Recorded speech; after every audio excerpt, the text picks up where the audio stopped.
कलीम की बेटी हो? जी, मेरा नाम तुम्हारे अब्बा ने जब पैदा हुई थी तो मुझे आके इतला दी थी कि मेरी बीवी ने बच्चा दिया है। समझियो? हाँ सुनाओ। मेरा मेरा सवाल ये है,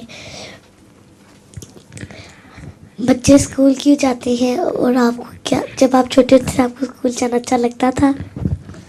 मुझे तो स्कूल से नफरत थी।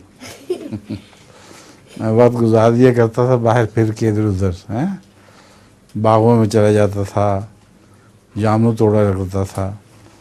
तो स्कूल से तो मुझे बहुत नफरत थी, मगर मजबूरन जाना पड़ता था क्योंकि वो तो ज़रूरी था। इसलिए जब मैं जाता भी था तो मुझे बाज़ उस्ताद तो बाकायदा मारते थे, सोटियों से खूब टिकाते थे मुझे, मैं काम करके नहीं जाता था।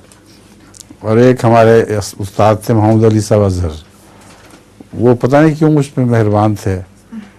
वो मुझे और अनवर दोनों को काम ना करने पर बारी बारी खड़ा करते थे। तो अनवर को सोटियां मारते थे 2 और मुझे कहते थे आप बैठ जाएं। पता नहीं क्या उनके दिमाग में थी बात, वो हमेशा मुझे याद रहता है। उन्होंने बड़ा एहसान किया, मुझे कभी उन्होंने कोई सोटी नहीं मारी।